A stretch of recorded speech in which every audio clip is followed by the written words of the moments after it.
예, 오늘 거룩한 주님의 날 하나님께서 우리에게 주신 말씀은 신약성경 야고보서 1장 19절로 21절 말씀입니다. 찾으신 줄 알고 제가 봉독해 드립니다. 야고보서 1장 19절입니다. 내 사랑하는 형제들아, 너희가 알지니 사람마다 듣기는 속히 하고 말하기는 더디하며 성내기도 더디하라. 사람이 성내는 것이 하나님의 의를 이루지 못함이라. 그러므로 모든 더러운 것과 넘치는 악을 내버리고, 나머지는 우리 다 같이 읽습니다. 너희 영혼을 능히 구원할 바 마음에 심어진 말씀을 온유함으로 받으라. 아멘. 아멘. 예, 오늘 또 예배 가운데 우리 장로님 기도하신 대로 말씀 듣게 하시고 또 깨닫게 하시고 결단하게 하신 성령 하나님께 감사드리면서 말씀을 통해서 우리 각자의 소원도 또 삶의 풍성한 은혜도 있기를 다시 한번 소원하며 축복합니다. 사람들이 목숨같이 여기는 것 중에 하나가 무엇일까? 예, 뭐 개인에 따라서 또 관점에 따라서 다양할 것입니다. 여러분들은 무엇이라고 지금 마음속에 생각하십니까? 목숨보다 소중하게 여기는 것 무엇일까? 예, 저는 말씀을 준비하면서 그냥 황금을 떠올려 봤습니다. 예, 황금 보기를 뭐처럼 보라? 돌처럼 보라. 예, 저희는 돌처럼 보기를 원하지만 그래도 대명사처럼 부와 그리고 명성의 가치로 생각하는 그런 어떤 물질이 있으면 아마 황금, 금이라는 그런 단어를 떠올릴 수가 있습니다. 이 황금이 흔하면은 금이 될 수가 없습니다. 금이 귀하니 황금으로 불려질 것 같습니다. 그렇다는 것은 쉽게 얻어지지 않는다는 것입니다. 광산에서 채광된 동광석 1톤이면 100만 그램이 됩니다. 100만 그램에 얼마나 황금이 나올까요? 금이. 계산해 보셨어요? 예, 20g이래요. 그러니까 치수로 0.00002%지. 예, 1톤에서 그만큼밖에 얻지 못한다고 합니다. 그래서 귀한가 봅니다. 그러니까 다른 말로 하면 한마디로 1톤 채광된 데서 거의 황금은 없다, 이렇게 그냥 표현할 수 있을 것 같습니다. 그런데 더 놀라운 것은요, 이 정도의 금을 얻기 위해서 채광에서 순금까지 만들어지는데 평균 40일 정도 걸린다고 그럽니다. 과정을 걸치는 중에 1000도 정도 되는 그러한 용광로에서 3번을 걸리는 그런 과정이 되기 때문에 그렇다고 그래요. 그리고 3번 살아나는 금, 살아나는 그 어떤 물질, 그것이 곧 순금으로 탄생됩니다. 중요한 것은 한번 이렇게 순금, 정금이 돼서 나오잖아요. 그러면 다시 광속으로 돌아가지 않는다는 겁니다. 이게 상당히 중요한 의미인 것을 우리가 생각할 수 있습니다. 우리의 믿음도 주님의 사랑도 한번 우리에게 이렇게 임하게 되면 변화할 수가 없다는 거예요. 돌아갈 수 없는 것입니다. 여러분, 사람이 금을 좋아하는 이유 중에 하나는 이처럼 변하지 않기 때문이 아닌가 하는 생각을 하게 됩니다.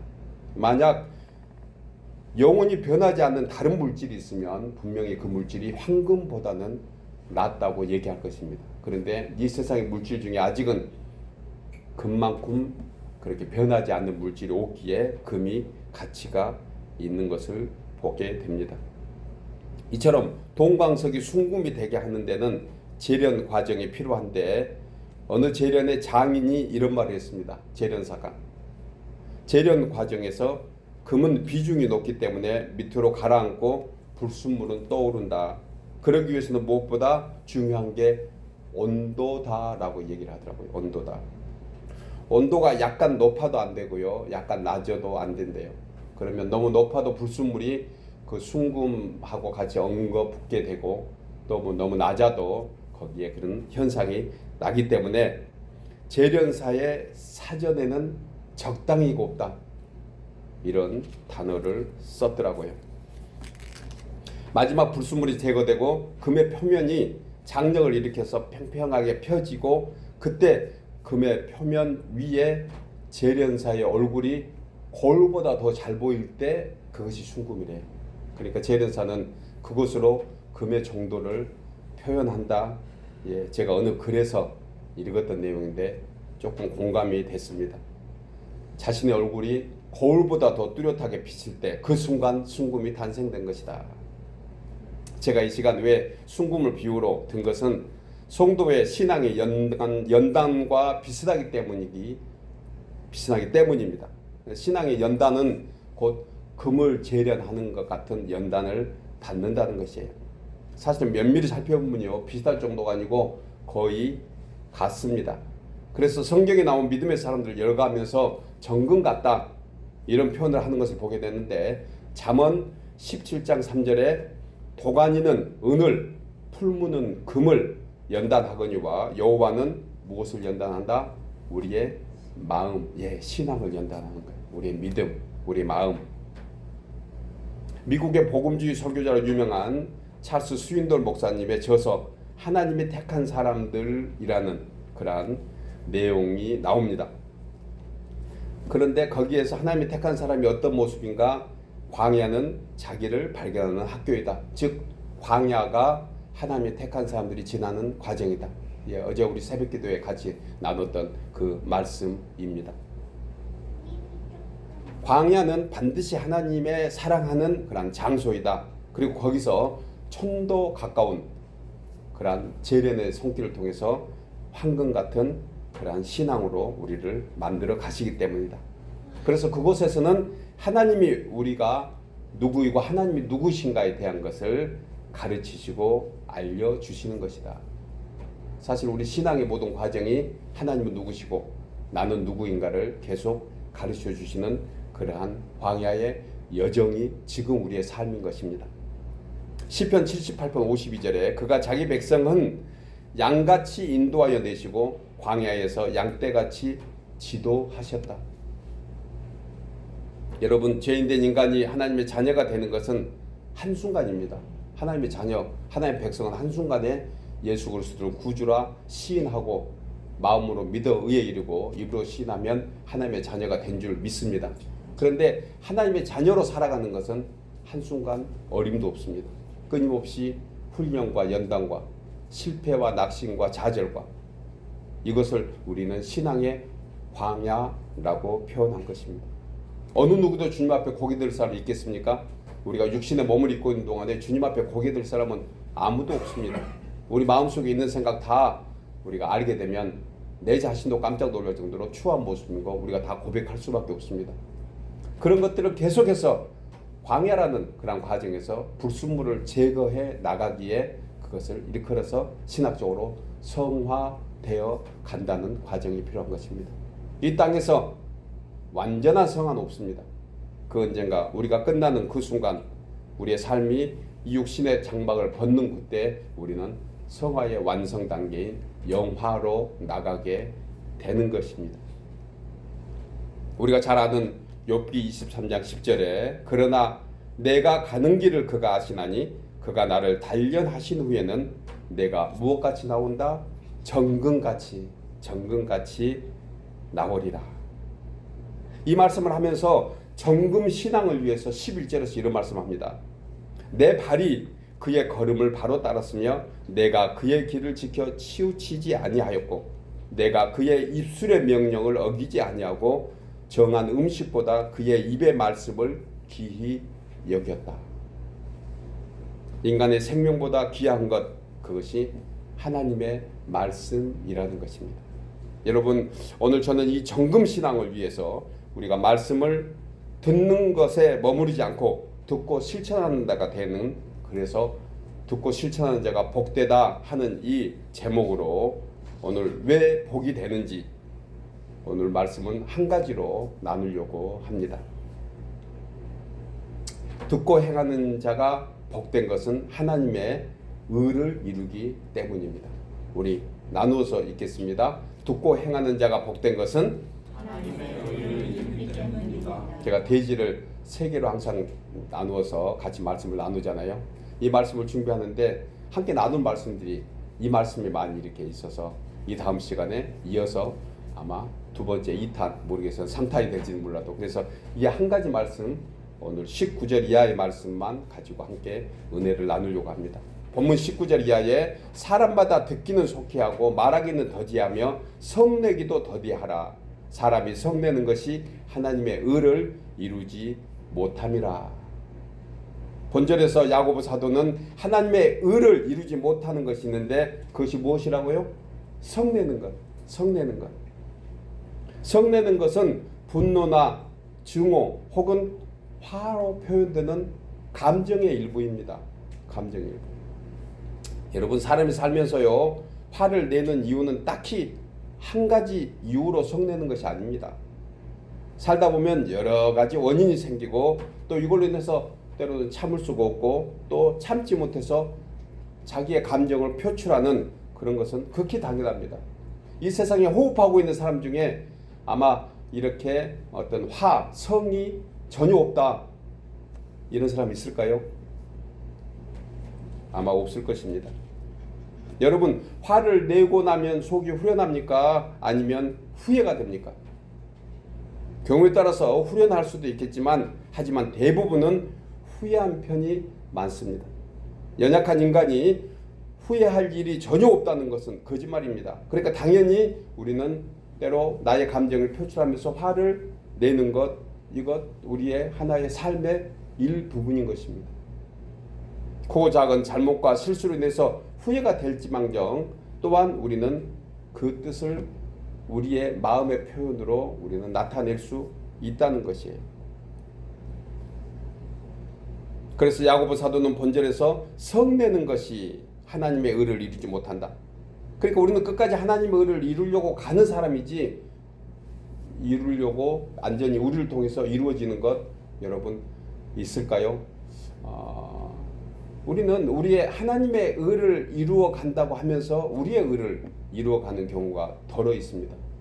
하나님의 말씀을 나에게 전복합니다. 그리고 그 말씀을 따라서 산다고 하면서 많은 경우 그 말씀이 내 뜻과 믹서돼서 우리는 또 실천하고 행동할 수밖에 없는 연약한 모습들인 것이에요. 본절에서 말씀하는 이 의, 이것은 대단히 수준 높은 의가 아닙니다. 하나님의 정당성이라고 하는 righteousness, 즉 하나님께서 우리 각자에게 바라시는 그러한 부분, 그리고 하나님의 진리라고도 표현할 수 있는 이 부분이 하나님의 의인 것이에요. 이것을 향해서 가는 것입니다. 이 목표를 알기에 우리는 그것을 향해서 끊임없이 righteousness를 하나님의 그 정당성을 향해서 하나님의 뜻을 알고 나가는 것입니다.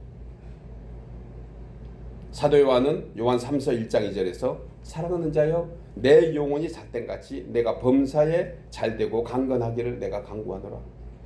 이렇게 말씀했는데 이것이 사도 요한을 통한 하나님의 뜻입니다. 이것이 의예요. 이게 우리를 향한 의인 것입니다. 우리를 향하신 축복이 영혼이 잘되고 범사가 잘되고 강건한 거예요. 그러면 왜 오늘 이 분내는 것, 화내는 것을 우리는 교훈 삼아야 된가? 영혼이 잘되고 범사가 잘되고 강건하기 위함인 줄 믿으시기 바랍니다. 따라서 성도가 일상에서 마음이 상하고 또 상대를 혹여 힘들고 아프게 하는 것은 결코 하나님의 뜻이 아닌 것을 우리는 생각할 수 있습니다. 따라서 야고보 사도는 본절에서 화가 날 때 어떻게 하라고 했나요? 듣기는 속히 하고 말하기는 더디하며 성내기도 더디하라. 이것을 듣고 행하는 자가 하나님의 의를 이루는 복이 되는 줄 믿습니다. 여러분 동양이나 서양이나 심리 전문가의 대부분은 화는 누구나 생기는 감정이다. 그래서 어떤 일로 마음에 불편함이 생겼을 때 순간적으로 안색이 변하고 가슴이 답답해지는 반응이 생기는데 이럴 때 표현되는 것이 화다. 그래서 화는 무조건 나쁜 것이 아니다. 학자들은요 화 자체의 좋고 나쁨을 얘기하지 않습니다. 심리학자들도 그렇게 얘기해요. 우리 인간은 극히 있어야 될 감정의 일부분이기 때문에 그렇습니다. 단지 화가 나에게 어떤 영향을 미치는지 그 화를 어떻게 표현하는지에 따라서 화로 인한 좋은 결과, 화가 나쁜 것이 아니기 때문에 좋은 결과도 있다는 것이에요. 혹은 꼭 좋은 것이 아니기에 안 좋은 결과도 있음을 깊이 생각하고 행동하는 믿음의 지혜가 있어야 함을 말씀합니다. 예를 들어 요즘같이 묻지마, 폭언이나 폭행 같은 일을 당하거나 보게 되면 이 위협적인 상황에서 반응하면서 화를 내는 것, 분노하는 것, 여러분 어떻게 생각하세요? 극히 당연하지 않겠습니까?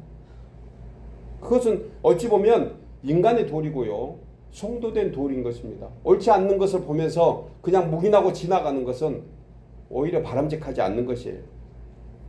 하나님의 정당성이 반응하는 믿음의 일부가 저는 이 정당한 화라는 것을 함께 나누고 싶습니다.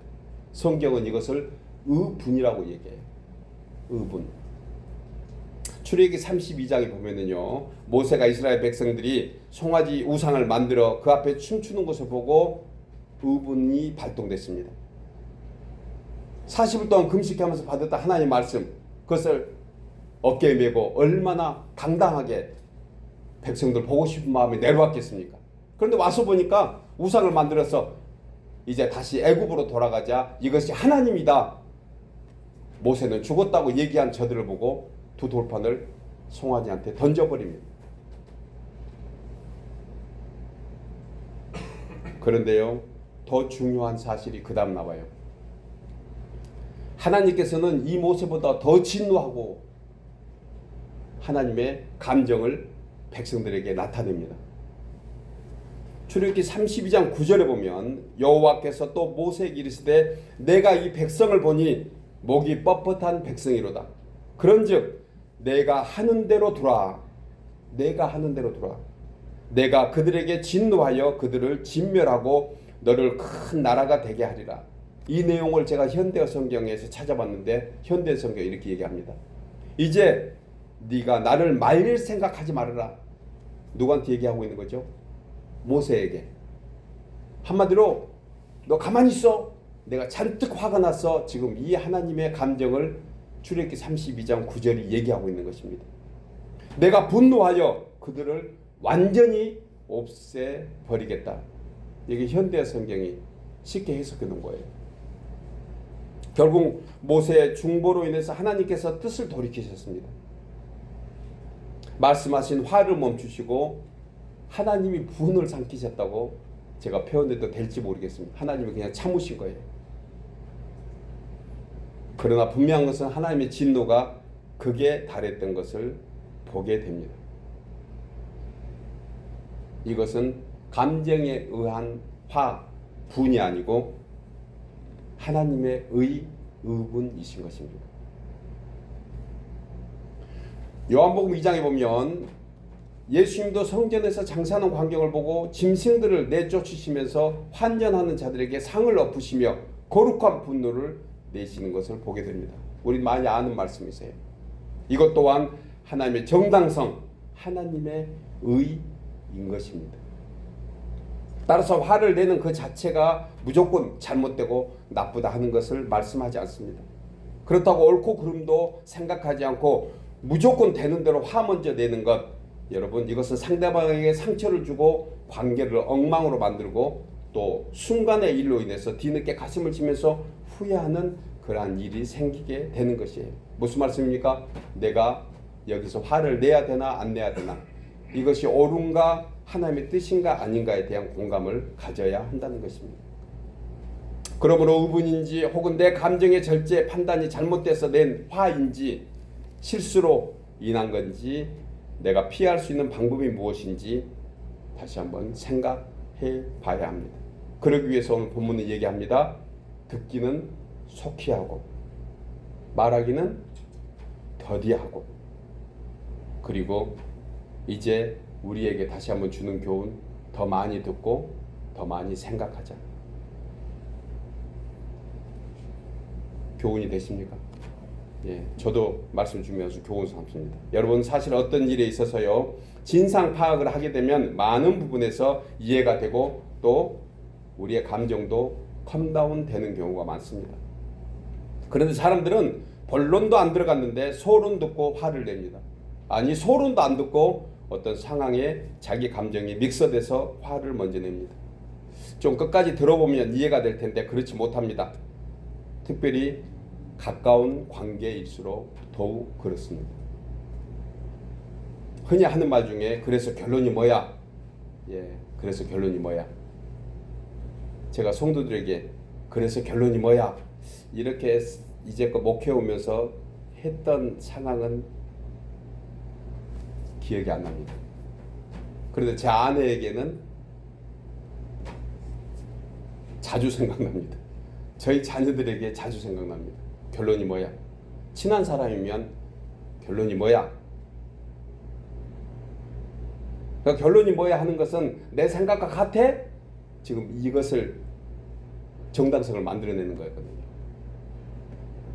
그렇게 썩 좋은 표현은 아닌 듯해서 저도 늘 절제하려고 노력합니다. 여러분, 결론이 뭐야? 그의 대상은 누구일까?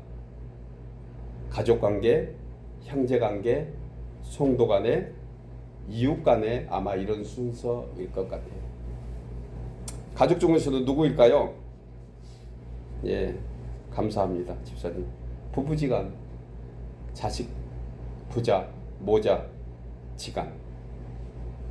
말씀을 전하는 저도 이 부분에서는 정말 자유롭지 못합니다. 그리스도의 온유하심을 따라 머리로는 실천함을 알면서도 절제가 부족할 때가 있습니다. 이럴 때마다 제 자신이 스스로 점검해 보는데 그 원인 중에 하나가 먼저 결론을 내고 있다는 것이죠. 먼저 결론. 그러니까 화가 먼저 납니다. 때로는 화를 먼저 품고 있습니다. 화를 상쾌해야 될 텐데 먼저 품고 있는 거예요. 그래서 듣는 것에 인내하지 못하고 결국 성을 내서 일을 그르치고 때로는 후회하기도 합니다. 2009년도 자료를 잠깐 봤습니다. 2009년도 한국의 범죄 심리 분석 자료를 보니까 우발적으로 그러니까 살인한 것에 대한 데이터인데요. 우발적으로 살인하는 경우가 80% 정도 가깝대요. 왜 그렇게 살인을 했어? 왜 사람을 해쳤어? 이것은 이제 한국의 범죄 심리 분석 자료를 보고 제가 이렇게 합니다. 뭐 우리가 사람을 죽이거나 우리 살인할 수도 있어서도 안 되죠. 그건 생각도 안 합니다. 그런데 그냥 그것을 화로 이렇게 분석하고 비유하자면 우리가 좀 더디 화를 내라 하는 그런 부분에 어떤 데이터가 아닌가 하는 생각을 해서 함께 나눕니다. 15만 부 정도 팔린 베스트셀러가 한 가지 있는데요. 생각 버리기 연습입니다. 생각 버리기 연습. 여기서 저자는 아주 재밌는 단어 하나를 썼더라고요. 생각 버리는 연습을 어떻게 할 건가? 뭐 여러 가지 책 중에서 얘기를 하고 있는데 어지럽고 복잡한 생각이 들면 그 모든 생각을 따옴표로 묶어서 따옴표가 뭐지요? 집단처럼 그러니까 집에 그 벼 하고 나서 집단처럼 이렇게 다 그것을 묶어서 그냥 그것을 내버리래요. 그러니까 자꾸 묶는 연습을 하래요. 따옴표로. 그 물음표 같은 거로 자꾸 묶어 놓으면 이게 분량이 많아지니까 그냥 따옴표 일자로 묶어서 그것을 자꾸 내버리는 연습해라. 이것은 베스트셀러 작가가 하나의 주는 팁이어서 저도 함께 나눕니다. 여러분, 흔히 불같은 성격이라고 표현합니다. 이 불같다는 것은 화를 얘기하는 거잖아요. 즉 성내는 것을 의미하는데 확 타오르는 불이 있고요. 아주 서서히 타오르는 불도 있습니다. 뭐 둘 다 어떤 의미에서는 좋은 것은 아니지만 실수가 많은 불은 확 타오르는 불이 아닐까 하는 생각을 해봅니다. 그런데 그런 사람의 일부는 이런 말을 해요. 그래도 내가 뒤끝은 없어. 해보셨나요? 저는 이런 사람 때문에 더 화가 납니다. 본인은 뒤끝이 없을지라도 이미 상대방은 그 말에 아픔을 당하고 상처를 입었고 뒤끝이 없다는 말로 어물쩍 넘어가는 그 경우 사실 우리는 너무 급하게 해서 그럴 수 있다는 교훈을 얻게 됩니다. 여러분, 이 두 사람만의 대화 중에서는 그래도 괜찮습니다. 그런데 다른 사람에 관한 얘기를 하면서 그래서 그 인간은 나쁘다는 둥, 잘못됐다는 둥, 상종 못할 인간이라는 둥, 화를 참지 못하고 확실치도 않는 일로 음해하면서 막말 다 해놓고 나중에 진리를 알고 나니까 이해가 되고 오해가 풀려서 미안하다고 사과해 분들 쏟아진 물을 어떻게 할 건가? 이미 나간 말을. 어떤 사람은 이 본문을 잘못 이해해서요, 말을 아주 천천히 하는 사람이 있습니다. 이거 천천히 하라는 말이 아니거든요. 천천히 말하면 상대가 더 열받은 경우 있죠. 예. 그때 나온 말이 그래서 결론이 뭐야? 이 천천히 말하는 것이 아니고 더 깊이 생각하고 더 많은 생각을 한 후에 인내하고 인내한 후에 얘기하라는 의미인 것을 우리는 너무 잘 압니다. 여러분, 말을 대화라고 합니다. 말을 대화라고 하잖아요. 그러니까 대화는 주고받아야 되는 것이에요. 생각을 주고받고 상황을 주고받고. 그런데 대화가 아니고 계속해서 혼자 자기 주장만을 내세우는 사람, 논쟁에 빠지기 좋습니다. 결코 갈등만 더해지는 것 우리도 경험하게 됩니다. 전도서 7장 9절에 급한 마음으로 노를 바라지 말라. 노는 우매한 자들의 품에 머무느니라. 고사성어 중에 3, 4, 1원이라는 말이 있더라고요. 예, 3번 생각하고 한 번 말하라. 어떤 책에는 5번 생각하고 한 번 말하라. 뭐 이런 여러 가지 뭐 책이야 저자들의 생각, 어떤 상황들에 따라서 표현하는데, 아무튼 고사성어 중에 3, 4, 1원 오늘 말씀과 흡사한 얘기인 것을 우리는 알게 됩니다. 왜 그럴까요? 왜 3, 4, 1원 해야 될까요? 우리의 말로 인해서 복을 받기 때문입니다. 잠언 13장 2절 이하에 사람은 입의 열매로 인하여 복록을 누리거니와 마음이 괴사한 자는 강포를 당하느니라. 입을 지키는 자는 자기의 생명을 보존하나 입술을 크게 벌리는 자에게는 멸망이 오느니라. 신학자 테스커는 그리스도인은 말을 하기 전에 먼저 겸손한 진리를 받아들이는 태도를 갖추어야 한다 하면서, 만약 어떤 사람이 하나님의 의를 이루며 살려고 할 때에 그는 반드시 하나님의 말씀을 먼저 들어야 한다. 공감되시죠? 하나님의 말씀. 우리의 기준은요, 하나님 말씀이 기준이 되면 우리는 많은 부분에서 겸손과 온유와 절제의 은혜를 잊게 될 줄 믿습니다. 다른 능력 없습니다. 우리에게 어떻게 다 똑같잖아요. 우리의 연약한 부분 뭐 누가 얘기 안 해도 우리 너무너무 우리는 공감하고 있는 동일한 부분들이 있습니다. 그런데 우리를 그리스도 안에서 복이 받는 하나님의 축복으로 살 수 있는 그러한 길은 하나의 말씀을 들어야 된다. 말씀. 만약 그렇지 않고 함부로 말하거니와 성을 내면 그는 하나님의 의를 이루지 못하게 된다고 거듭 야고보 사도는 우리에게 교훈해주고 있습니다. 열왕기하 5장에 보면은요, 아람 왕의 군대 장관 나만에 대해서 나옵니다. 그는 크고 존귀한 큰 용사이지만 나병 환자였습니다. 오늘날 얘기하면 문둥병자인 거예요. 그가 모든 것을 다 소유했습니다. 존경받은 사람이에요. 큰 용사라고 당시 표현한 것은 대단히 존귀한 사람의 의미를 그렇게 표현합니다. 그러니까 나만은 여러 조건에서 상당히 큰 용사, 괜찮은 사람이라는 거예요. 그러니까 많은 걸 소유하고 많은 사랑도 받았던 것이라고 비춰봅니다. 그런데 무엇이었죠? 나병 환자였어요. 저주받은 자로 살아갈 수밖에 없는 그 시대적 그러한 문화를 표현해 주는 것입니다. 그런 나만에게 희소식이 들려왔습니다. 이스라엘에서 포로로 잡혀온 어린 소녀가 하나님의 사람 엘리사를 소개해 주는 거예요. 그러면서 사마리아에 계신 선지자 앞에 있으면 그가 그 나병을 고칠 것입니다. 이렇게 나만의 부인에게 얘기해 줍니다. 부인이 그 소식 듣고 얼마나 좋았을까요? 부인이 남편 나만 장군에 가서 그 얘기를 속히 얘기합니다. 나만이 뭐 아무것도 생각하지 않고 왕에게 찾아가 그 상황을 얘기하고 재가를 받습니다. 그때 왕이 나만을 사랑하기에 가서 모든 할 수 있는 좋은 것들을 다 담아서 수레에 담아서 선물 싸가지고 누구 보러 온 거지요? 엘리사 보러 왔습니다. 나만이 엘리사 앞에 도착했습니다. 그런데 나만의 앞에 황당한 일이 생긴 것이에요. 무슨 일이 생겼죠? 엘리사가 아무것도 아닌 나라가 그야말로 아람이 지배하고 있는 나라 그 시대였는데, 그때 엘리사가 쫓아나와서 나만 장군을 영접하며 무릎은 꿇지 못할 정정 어서 오시옵소서 했어야 됐습니다. 그런데 엘리사는 그렇게 하지 않고 편지 하나 써서 보낸 거예요. 쪽지 하나 써서 준 거예요. 밖에 많은 선물을 가지고 장군들과 함께 말과 병거를 거느리고 오는 나만을 무시하듯이 그렇게 비춰졌던 것을 나만이 느낀 것입니다.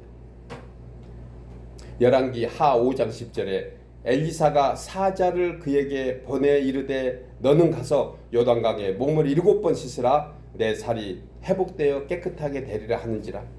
이 말을 들은 나만은 어땠을까요? 하나님 말씀이니 그렇게 하겠습니다. 내가 그 능력을 믿고 내가 소개받은 대로 엘리사를 믿고 그렇게 하겠습니다. 했겠습니까? 아니에요.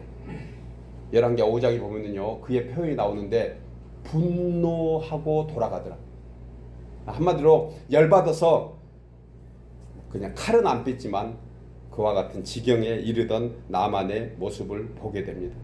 11절에 그 모습을 이렇게 얘기합니다. 나만이 노하여 물러가며 내 생각에는 그가 내게로 와 서서 그의 하나님의 여호와 이름을 부르고 그의 손을 자신의 아픈 문둥병에 걸린 부위에 손을 얹고 흔들어서 나병을 고칠까 하노라. 누구 생각이죠? 우리 교훈 얻어야 돼요. 나만의 생각이었습니다. 하나님의 생각과는 달랐던 것이에요. 여기서 분노가 일어난 것입니다. 나만이 만약에 엘리사가 누구였던가, 엘리사라는 얘기를 더 듣고 더 깊이 생각하고 그리고 그를 믿고 나왔다가면 가운데 분노라는 단어는 삽입되지 않았을 것 같아요. 여러분, 이 내용과 오늘 본문과 교훈이 되는 것은 상대의 말이 내가 원하는 대답이 아니고 대화가 아니더라도 더 인내하면서 들어봐야 한다는 그러한 교훈을 우리는 가져야 해요. 공감하십니까? 나만이 선지자 엘리사가 하나님의 사람이라고 믿고 왔다면 그가 하는 말이 곧 하나님의 말씀으로 믿고 순종했어야 했는데, 그는 12절에서 자신이 살고 있는 나라의 다메섹 강보다 요단강이 더 낫냐 비교한 것입니다. 이렇게 하면서 내가 거기서 몸을 씻으면 더 깨끗하게 되지 아니하려고 하여 몸을 돌려 분노하면서 떠났다고 했습니다. 그러나 결국 나만과 함께 갔던 종들의 간청에 의해서 엘리사의 말대로 했더니 어떻게 됐죠? 그의 살이 어린아이의 살과 같이 회복되고 깨끗해졌더라. 여러분, 우리 상황과 하나님의 상황과는 너무 다르다는 것이죠. 공감하십니까? 그래서 하나님의 말씀을, 오늘 우리 찬송가 그 얘기 하잖아요. 우리 자주 잊어버립니다. 말씀 또 들려주세요. 또 들려주세요. 계속해서 말씀을 들어야지 우리는 오늘 주신 야고보 사도의 권면을 실천할 수 있는, 조금이라도 할 수 있는 그런 사람입니다. 여러분, 이같이 불같은 성격으로 화를 참지 못하고 성을 내는 것이 결국 자신에게도 그렇지만 하나님의 영광을 가리게 되는 부분일 수 있다. 그래서 의를 나타내지 못한다. 하나님의 의를 나타내지 못하는 것은 하나님께 영광이 안 된다는 그러한 뜻은 너무 광범위한 거고요. 자기 자신에게 마음의 평안도 감사도 기쁨도 잃어버릴 수 있기 때문에 그렇다는 거 해석하고 싶습니다. 이 같은 죄에서 벗어나기 위해서 본문 21절 하반절에서 그 방법을 이렇게 말씀합니다. 마음에 심어진 말씀을 온유함으로 받으라. 이 말씀을 달리 표현하면 마음에 간직해 두었던 말씀을 진실로 늘 되새김질해라. 저와 여러분이 그런 은혜가 있기를 주 이름으로 축복합니다. 되새김질해야 됩니다. 되새김질하는 시간을 가지십시다. 이것을 어떤 성인은 참을인 자 3번이면 살인을 면한다. 여러분 오늘 본문이 이 한 절 말씀 우리 삶에 큰 축복이 되는 이 한 절의 말씀에 많은 의미를 담고 있습니다. 우리는 이 사것을 삶의 교훈으로 삼아야 할 목적이 분명히 뚜렷합니다. 그래서 야고보 사도는 19절에서 내 사랑하는 형제라고 한 거예요. 내 사랑하는 형제들아 너희가 꼭 알아라. 사람마다 듣기는 속히 하고 말하기는 더디하며 성내기도 더디하라. 왜 그래야 하는가? 그 이유에 관해서 20절에서 이렇게 말씀합니다. 사람이 성내는 것이 하나님의 의를 이루지 못함이라. 사랑하는 여러분, 우리 모두 복 받기를 원합니다. 아멘. 우리는 하나님의 복을 받게 되어 있습니다. 공감하십니까? 우리는 복 받고 살아야 됩니다. 그러므로 오늘 이 말씀을 듣고 실천하여 나만과 같이 모술병에서 회복되고 붙잡힌 고통에서 해결받고 여러 가지 원치 않는 인간관계에서 회복되어서 하늘의 신령한 복과 땅의 기름진 은혜로 살아가는 우리 모두 되기를 주의 이름으로 축복합니다. 기도하겠습니다.